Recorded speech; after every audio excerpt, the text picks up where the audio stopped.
Que se encuentra en el Evangelio de Mateo capítulo 20, versículo del 20 al 28. Les invito a buscar en sus Biblias Evangelio de Mateo capítulo 20. Vamos a estar leyendo del mismo versículo 20 al versículo 28. Mateo 20, del verso 20 al 28. Me dicen amén cuando tengan la Evangelio de Mateo capítulo 20, versículo del 20 al 28. Dice la palabra del Señor. Entonces se le acercó la madre de los hijos de Zebedeo con sus hijos, postrándose ante él y pidiéndole algo. Y él le dijo, ¿qué deseas?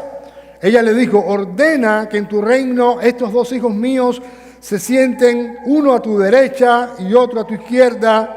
Pero respondiendo Jesús dijo, no sabéis lo que pedís. ¿Podéis beber la copa que yo voy a beber? Ellos le dijeron, podemos. Él les dijo, mi copa ciertamente beberéis, pero sentarse a mi derecha y a mi izquierda no es mío el concederlo, sino que es para quienes ha sido preparado por mi Padre. Al oír esto, los 10 se indignaron contra los dos hermanos. Pero Jesús, llamándolos junto a sí, dijo, ¿sabéis que los gobernantes de los gentiles se enseñorean de ellos y que los grandes ejercen autoridad sobre ellos? No ha de ser así entre vosotros, sino que el que quiera entre vosotros llegar a ser grande será vuestro servidor. Y el que quiera entre vosotros ser el primero será vuestro siervo. Así como el Hijo del Hombre no vino para ser servido, sino para servir y para dar su vida en rescate por muchos. El tema o la enseñanza de esta tarde se llama Siervos de Cristo. Hace muchos años atrás tuve el privilegio de poder participar de una conferencia de un pastor muy conocido que tal vez usted ha visto en las redes.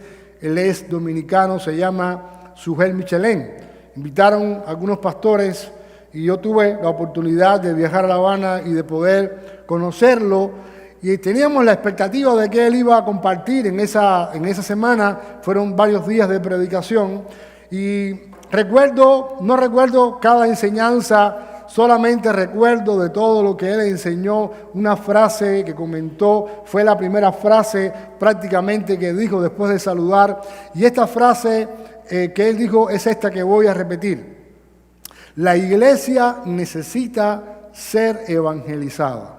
Cuando yo escuché esto, yo iba con una expectativa de conocer tal vez más de la profundidad de la palabra del Señor, y de pronto este gran predicador me viene con aquello de que la iglesia necesita ser evangelizada. Yo entendí en ese momento, bueno, este hombre me va a volver a predicar el evangelio, como así fue. Y es real. Después de los años yo me he dado cuenta que la iglesia actual, la iglesia contemporánea, necesita ser evangelizada, y sobre todo en este tiempo donde hay tantas cosas, hay tantas enseñanzas, que en muchas ocasiones estamos picando aquí, picando acá, comiendo aquí, comiendo acá, y no somos capaces de profundizar en la palabra, y mucho menos somos capaces de vivir la palabra así como la enseña nuestro Señor.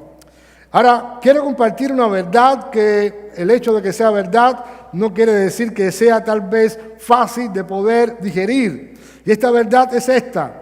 Los principios del reino de Dios son completamente opuestos a los principios de este mundo. Y me puedes decir, bueno, esto es algo lógico, esto es algo que es comprensible, esto es algo que yo sé, pero cuando comience a explicar, cuando comience a dar algunos detalles, nos vamos a dar cuenta que a pesar de que sabemos y comprendemos esta gran verdad, el hecho de que la comprendamos y conozcamos no quiere decir que la estemos viviendo. Repito, los principios del reino de Dios son completamente opuestos a los principios de este mundo. Por tanto, los que no son cristianos mienten para ganar. Nosotros los cristianos ganamos cuando vivimos y defendemos la verdad. Los que no son cristianos toman decisiones basadas en su conveniencia. Los cristianos tomamos decisiones basadas en la voluntad de Dios. Los que no son cristianos ven el trabajo como una oportunidad para alcanzar el éxito. Los cristianos vemos el trabajo como una oportunidad para servir a otros y dar a conocer a Jesús. Los que no son cristianos ven el trabajo como la fuente de sus ingresos. Los cristianos entendemos que nuestra fuente es Dios y el trabajo es uno de los canales que Dios usa para proveernos. Para los no cristianos, el dinero es lo más importante.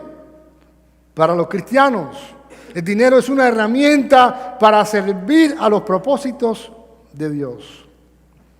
Los no cristianos actúan por impulsos y la interpretación de las circunstancias que están viviendo.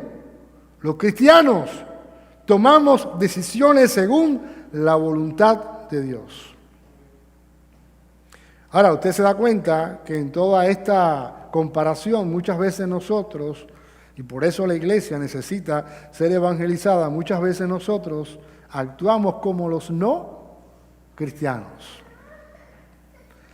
Jesús enseñó sobre temas tan importantes como el divorcio, el amor al prójimo, los impuestos, el ayarés, el adulterio, el robo, la ira, el amor hacia los enemigos, el afán y la ansiedad, el juzgar a los demás. Usted puede buscar todas estas enseñanzas a partir de Mateo capítulo 5 al capítulo 7. Jesús con sus enseñanzas estaba confrontando la manera de ver la cosmovisión y los paradigmas establecidos en la cultura judía de ese tiempo, echando por tierra conceptos que se habían alejado de la cosmovisión de Dios. Es decir, si el Señor viniera ahora, el Señor tendría o volvería a enseñar y a predicar sobre los mismos temas. ¿Por qué? Porque nosotros, siendo cristianos, no comprendemos todavía, la mayoría, no comprendemos todavía la profundidad de lo que significa vivir en el reino de Dios. Cuando Jesús resucitó, Jesús estuvo 40 días enseñándole a los discípulos sobre cómo vivir en el reino de Dios. Los cristianos estamos tan ocupados en nuestro propio reino, en nuestro propio programa, inclusive hablando de la iglesia, en el propio programa de la iglesia, en la estructura. Por eso es muy bueno que haya pasado todo esto en esta tarde, porque nosotros no estamos cumpliendo un programa, ni estamos cumpliendo una estructura, ni estamos cumpliendo un horario. Estamos aquí para servir al Señor y para darlo a conocer, porque estamos en función no de nuestro propio reino, sino de la extensión del reino del Señor. Por eso necesitamos ser evangelizados. ¿Por qué? Porque en la mayoría de los casos no estamos viviendo como los cristianos, sino que estamos viviendo bajo los mismos principios y paradigmas de los no cristianos. Por esta razón, si tú y yo nos vemos reflejados en esta enseñanza, necesitamos pedirle perdón al Señor. Porque si no vas a ser como yo, que sabía mucha Biblia, pero estaba viviendo una vida fuera de la voluntad del Señor. ¿De qué vale ir a un seminario? ¿De qué vale teología? ¿O de qué vale llevar 30 años en la iglesia y estar viviendo sin estar haciendo la voluntad del Señor? ¿De qué me vale a mí saber que yo tengo que diezmar, pero al mismo tiempo soy capaz de robar, o soy capaz de mentirle a la IRS, o soy capaz de hacer cualquier cosa para mi propio beneficio, para mi propia conveniencia? Si al final, eso es lo que estamos diciendo nosotros muchas veces, si al final estoy viviendo en el mundo y Dios conoce mi situación. Si estamos viviendo así, tenemos que hoy decirle: Señor, perdóname, porque tú no me has llamado a vivir como el mundo, sino que tú me has llamado a vivir para ti, únicamente y exclusivamente para ti. Y ser un servidor del Señor, ser un siervo del Señor, no solo implica hacer buenas obras, sino que también implica vivir para Él y como Él.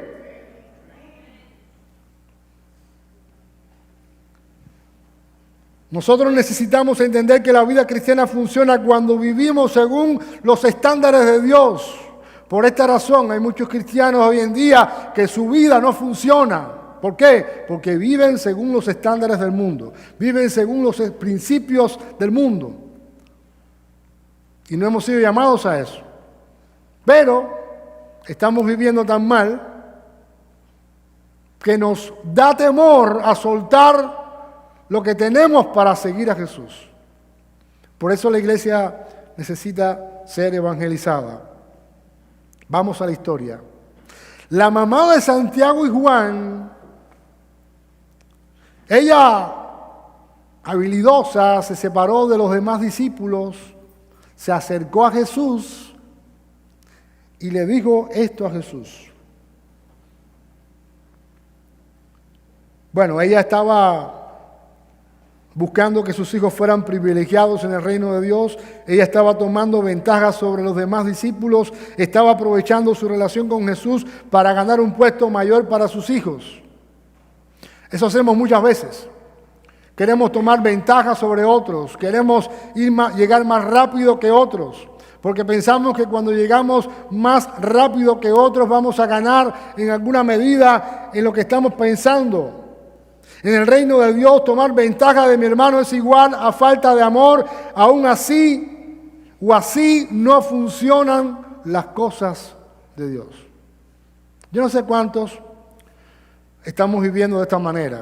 Tenemos un problema y vamos y oramos porque creemos que la oración, cuando yo ore, eso que yo ore me va a funcionar. Y como la Biblia dice que si 2 o 3 se reúnen en mi nombre y Él todo lo que yo pida, Él me lo va a dar, entonces pienso que esto es como echar una moneda a algo que usted quiere comprar, y cuando usted echa esa moneda usted va a poder sacar lo que usted quiere comprar. La vida cristiana no funciona de esa manera. Ayer los matrimonios tuvimos una película que estuvimos viendo que se llama Prueba de Fuego. Y una de las cosas que yo al final estuvimos compartiendo todos al final, y una de las cosas que más me llamó la atención es que este muchacho, cuando entendió que tenía que recuperar su matrimonio, este muchacho cuando iba en medio de todo esto que su papá le invitó a hacer algo para que él pudiera recuperar su matrimonio, cuando estaba en medio de todo aquello, él se esforzaba, pero su esposa, mientras más se esforzaba, su esposa le hacía menos caso. Entonces tú piensas que vas a orar por tu hijo y de pronto tu hijo es cristiano. Piensas que vas a orar por tu esposo y de pronto a tu esposo se le fueron todos los demonios. Bueno, puede ser que suceda, pero puede ser que Dios permita que tú ores y ores y ores y ores y ores. Y una de las frases que se dice en la película es que el matrimonio lleva mucho trabajo.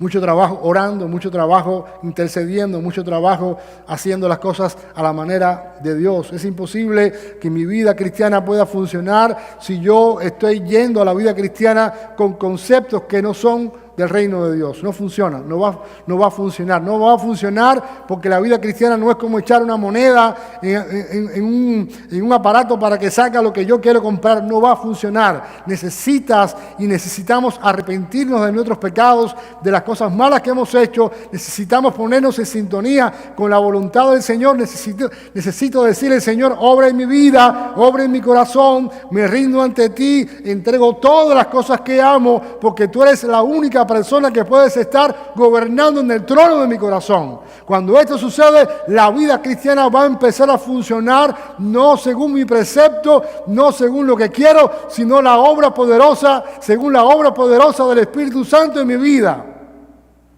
No voy a hacer lo que pretendo hacer, sino que a partir de ese momento voy a comenzar a ser guiado por el Espíritu. Voy a ir a donde el Espíritu me guía.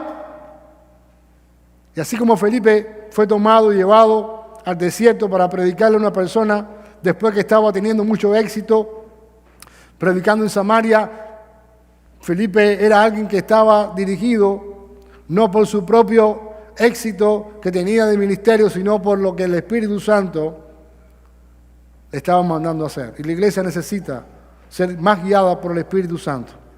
Nosotros necesitamos ser guiados más por el Espíritu Santo y no por nuestra propia conveniencia. no por nuestra propia sabiduría humana. Dice la Biblia que la sabiduría humana es diabólica, es terrenal. Por eso las buenas ideas brillantes delante de Dios, ninguna funcionan, ninguna sirve.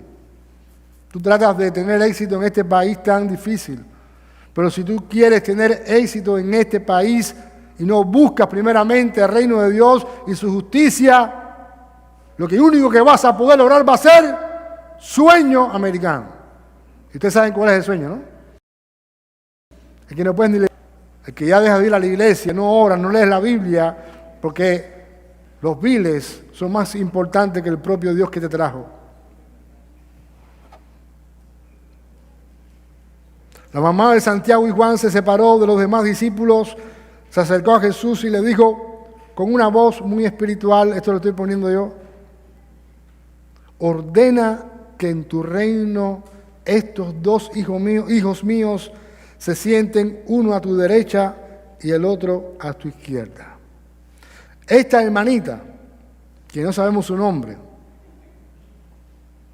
osó decirle al Señor: Jesús, te ordeno. Ella le está diciendo a Jesús: yo te voy a decir a ti lo que tú tienes que hacer. Bueno, en la viña del Señor hay de todo. Hay gente que decreta y que después que decreta no pasa nada. Esta mujer equivocada osó decirle al Señor lo que ella pensaba que era lo mejor que podía suceder para con sus hijos. No funciona así. Cuando Pablo se encontró con Jesús, ¿qué dijo Pablo? Señor, ¿qué quieres que haga? Así sí funciona. Señor, ¿qué tú quieres que yo haga? ¿Sabe? El mayor reto de cualquiera de nosotros es dejarlo todo por el Señor. El mayor reto de cualquiera de nosotros es decirle: Señor, te entrego mis sueños, te entrego mi voluntad, te entrego mis deseos, te entrego todo. Haz conmigo lo que tú quieras. Y cuando tú se lo dices en serio, el Señor hace contigo lo que Él quiera. Pero la única manera que tú vas a poder encontrar felicidad, tranquilidad, paz, es cuando tú estás haciendo lo que Él quiere. Ahora, no oses. Ni tú ni yo debemos pretender decirle a Él lo que Él tiene que hacer. No funciona así.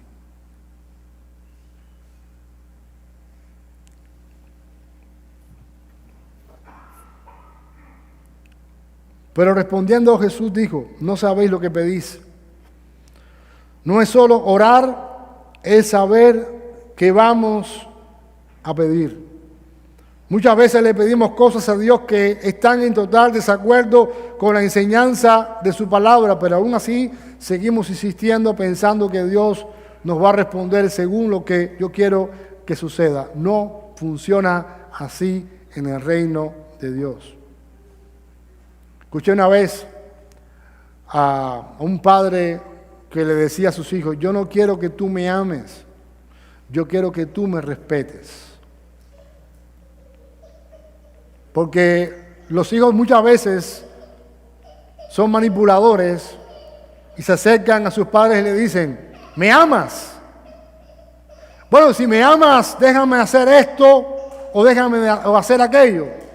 Muchas veces tú y yo vamos a Dios y tratamos de hacer lo mismo que hacíamos con nuestros padres. Señor, si tú me amas, dame esto. No funciona así. No funciona a nuestra manera. El Señor le dice a estos muchachos: ¿podéis beber la copa que yo voy a beber? Ellos le dijeron: sí, podemos. Él les dijo: mi copa ciertamente beberéis, hablando del sufrimiento que ellos iban a padecer, pero sentarse a mi derecha y a mi izquierda no es mío el concederlo, sino que es para quienes ha sido preparado por mi Padre. Entonces te das cuenta que nunca nosotros debemos tener o debemos anhelar o debemos tener la motivación de querer de querer ocupar un lugar en el reino. Eso no nos incumbe. Les recuerdo una enseñanza que hace poco estuve compartiendo. En el reino de Dios, lo más importante es saber cuál es mi lugar. Y muchas veces el lugar que Dios me va a dar no es estar aquí delante. Pero así va a ser de significativo y de provechoso y de fruto. Pero ahora, si a mí me quitan de este lugar y de la posición que tengo, no importa. ¿Por qué? Porque nadie me puede sacar a mí de la posición que Dios me ha puesto en su reino. Entonces este lugar no es para reconocimiento, ni es para... ¿Este lugar para qué es? Es para servir, es para darme por otros, es para estar en función de otros. Yo sé que algunos están esperando, bueno, si alguno vio que decía siervos de Cristo, están esperando tal vez que yo hable acerca de lo que significa ser un siervo. Bueno, te voy a decir algo importante. Antes de saber qué hacer, debemos someternos a la voluntad del Señor. El Señor quiere cambiar paradigmas, estructuras. El Señor quiere destruir. Porque una estructura no puede ser más importante que lo que Jesús quiere hacer en la iglesia. No puede ser.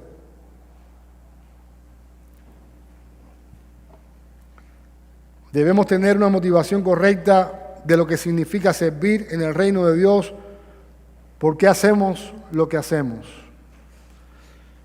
Y Jesús le da una lección a estos jóvenes. Versículo 25. Pero Jesús, llamándolos junto a sí, les dice: ¿sabéis que los gobernantes de los gentiles se enseñorean de ellos y que los grandes ejercen autoridad sobre ellos? Aquí está hablando que así funciona en el mundo.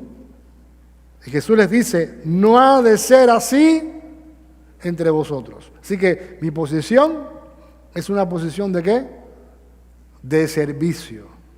Y cuando tú sirves, eso te convierte en líder. Es decir, el liderazgo no es que alguien dice, a partir de ahora fulano de tal va a ser el líder de. Lo que te hace líder es el corazón que tú tengas para servir. Eso te va a ganar el corazón de la gente, eso te va a dar autoridad de la gente, eso va a hacer que la gente abra sus brazos, que la gente abra su corazón para comentarte o para contarte lo que está pasando. Y ahí te conviertes en líder. Ahí te conviertes en un ejemplo para otros. No porque estás ocupando una posición en la iglesia, sino porque has comprendido cuál es tu posición en el reino y te has ganado el corazón de los demás a base de servicio. Y el líder que no esté dispuesto a limpiar la taza de un baño, tampoco debería predicarle a otra persona. Y el Señor le dice: ustedes ven que los líderes se enseñorean de los demás, entre ustedes no va a ser así, sino que el que quiera entre vosotros, el que quiera llegar a ser grande será vuestro servidor, y el que quiera entre vosotros ser el primero será vuestro siervo, así como el Hijo del Hombre no vino para ser servido, sino para servir y para dar su vida en rescate por muchos. El servicio correcto a Dios comienza cuando nuestros principios y valores están en concordancia con los principios y valores del reino. ¿Me hice entender? No estamos hablando de hacer. No estamos hablando de que ve aquí y ve allá. Estamos hablando que para ser servidores de Dios, primeramente, yo tengo que estar en concordancia, vivir en concordancia con los principios y valores del reino. Solamente así lo que yo haga va a tener fruto. Porque yo no voy a estar haciendo algo por mi propia cuenta, sino que yo voy a estar haciendo algo porque entiendo que Jesús me envió para hacerlo. Y cuando Jesús me envía para hacer algo, eso que voy a hacer va a tener éxito. Y yo voy a poder ver el poder de Dios obrando en mí. Y yo voy a decir, Señor, ¿cómo tú a mí me estás usando, siendo yo quien soy? Y hoy el Señor nos está llamando a nosotros como iglesia a que podamos venir delante de Él y decirle, Señor, todo lo que tú necesites ajustar en mí, hazlo. Así como una pieza es ajustada, una tuerca es ajustada, un tornillo es ajustado por una herramienta para que entonces ese tornillo o esa tuerca pueda cumplir el propósito por el cual fue diseñada, fue fabricada. Señor, yo te ruego que, entendiendo que soy insignificante en tu reino, entendiendo que yo necesito ponerme a tu servicio, entendiendo que yo no puedo vivir bajo los principios del mundo, sino bajo los principios y valores del reino, entendiendo que yo mismo no me mando a mí mismo, sino que yo he sido comprado en la sangre, en la cruz de Calvario, y que tu sangre me ha perdonado, me ha salvado. Entendiendo todo esto, ahora me pongo en tus manos y ahora la última palabra la das tú. Y si yo he vivido hasta ahora, según mi conveniencia, si he estado en un momento viviendo según el mundo y otro momento tratando de agradar a Dios, sabemos que es mejor que fuéramos frío o caliente, porque tibios seremos vomitados de la boca del Señor, porque el Señor no quiere que su iglesia sea una iglesia tibia. El Señor no quiere venir a buscar una iglesia que no sepa quién es. El Señor no quiere buscar una iglesia que no comprenda la palabra, que no profundice en su palabra. El Señor no quiere encontrar una iglesia que no comprenda la doctrina, no, al contrario. El Señor quiere que nosotros estemos comprometidos 100% con Él. El Señor quiere que es mejor, dice el Señor que es mejor entrar cojo o manco al cielo que no entrar. ¿Qué significa eso? Que en el camino a la eternidad vas a perder tantas cosas que para ti puede eso significar perder un pie, o perder un brazo, o perder un ojo. Pero es más importante agradar a Dios que agradarme a mí mismo. Es más importante decir, Señor, yo estoy a tu servicio, que pensar que vamos a ganar algo en este mundo que está perdido, que va sin rumbo, y que nosotros, por supuesto, cuando no vivimos conforme al corazón de Dios, no vamos a tener la autoridad para predicarle a nadie. Es más, vamos a ser como Pedro. Cuando Pedro le dijo, Señor, a ti nadie te va a tocar. A ti, el que te ponga la mano, tú viste lo que yo fui capaz de hacer con Marco, le arranqué la oreja. Y el Señor le dijo a Pedro, me vas a negar. Cuando se llevaron a Jesús, dice la Biblia que Pedro le seguía de lejos. De lejos. Y cuando Pedro llegó a donde estaba Jesús, apartado, mirando lo que estaban haciendo, no era capaz ni de defenderlo, pero cuando alguien lo descubrió y le dijo, pero ¿tú eres de los que andaban con él? No, yo no soy. Y empezó a hablar malas palabras. ¿Sabes qué? Cuando Dios te ha marcado, donde quiera que te metas, donde quiera que vayas, la gente se va a dar cuenta que tienes algo diferente, que eres diferente. No porque tú eres mejor que los demás, sino porque el Espíritu Santo te ha apartado, te ha sellado. Y de alguna manera, aun cuando tú estés mal, la gente se va a dar cuenta que tú eres diferente. La historia termina que el Señor cuando resucita, se encuentra otra vez con Pedro. Pedro había regresado otra vez a los quehaceres de la pesca. ¿Cómo puede ser que tú hayas regresado a las cosas de antes? Y el Dios que nos ama, el Dios que no cambia su amor, le dijo a Pedro: Pedro, tú me amas. Y Pedro dijo, yo no sé qué dice en tu Biblia, pero en el original dice: Señor, yo te quiero. El Señor le estaba diciendo a Pedro: Pedro, tú me has agapado, tú me amas con amor de Dios. Y Pedro le estaba diciendo al Señor: Señor, yo te fileo, yo te quiero, pero como familia. Tal vez la vergüenza, tal vez no comprender la gracia de Dios, le estaba haciendo decir a Pedro: Señor, yo no te amo tanto como tú me amas a mí.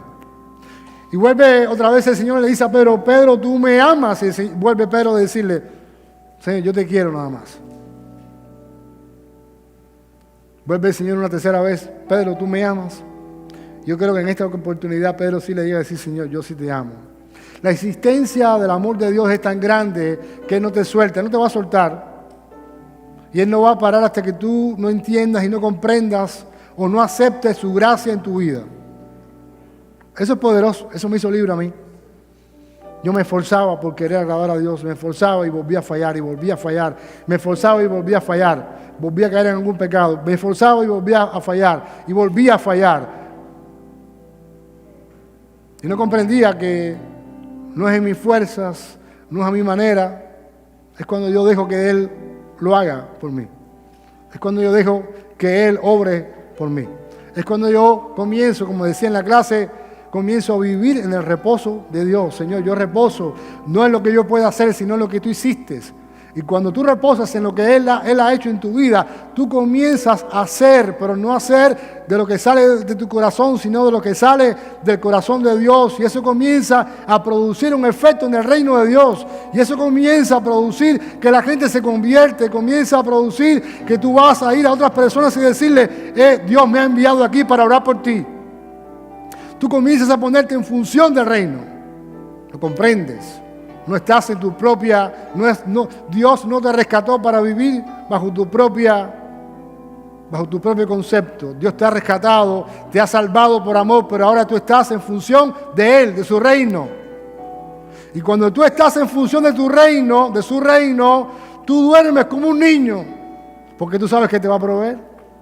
Porque tú sabes que Él te va a amar, Él te va a seguir amando, porque tú sabes que todo, así como el Señor propició todos los recursos para que el amor de Dios hiciera efecto, en la cruz de Calvario Él va a proveerlo todo lo que tú necesitas para que lo que Él te prometió, lo que Él te llamó a hacer, se cumpla sin ningún tipo de problema y sin ningún tipo de escasez.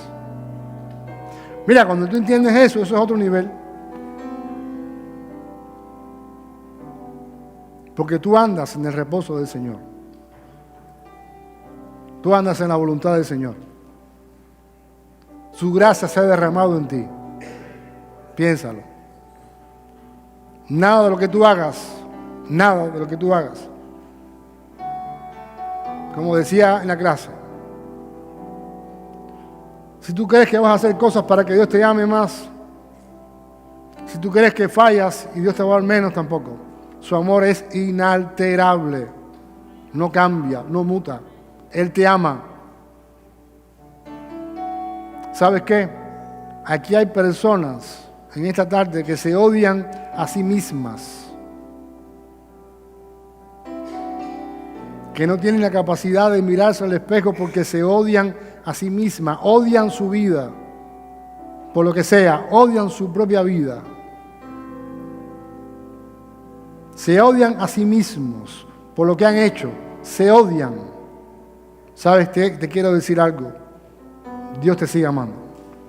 Dios te ama. Aquí hay personas que se odian a sí mismas porque le han fallado al Señor, porque le han fallado a otra gente. Quiero decirte algo. Las puertas del perdón están abiertas para ti. Dios te sigue amando. Te invito a cerrar tus ojos.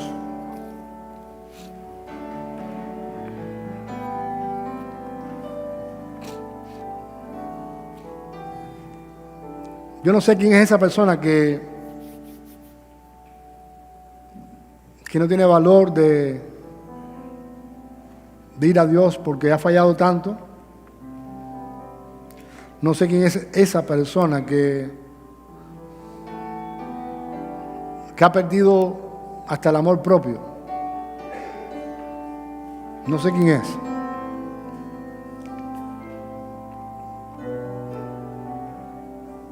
Pero quiero decirte algo, Dios, antes de la fundación del mundo, ya Dios te había pensado. Antes de que pudieras conocerlo, ya Él te había elegido a ti. Antes que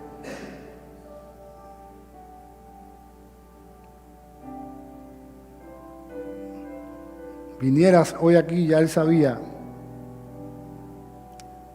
Él te conoce. Saben, aquí hay personas que se odian a sí mismos porque aún desprecian hasta la forma en que se ven. Desprecian su propio cuerpo. No les gustan cómo se ven. Y el Señor quiere sanarte en esta área. Quiere traer sanidad en esta área. Porque si Dios te ama, ¿quién eres tú para no amarte?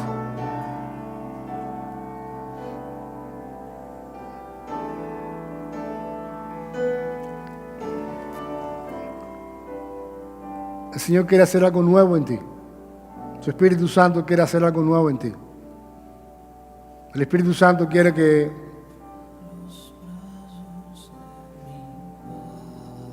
camines un paso más. Tú te has cansado, pero Él no se ha cansado. Él te sigue amando. Él te sigue amando. Es asombroso, pero Él te sigue amando. Él me sigue amando. Su amor no ha cambiado.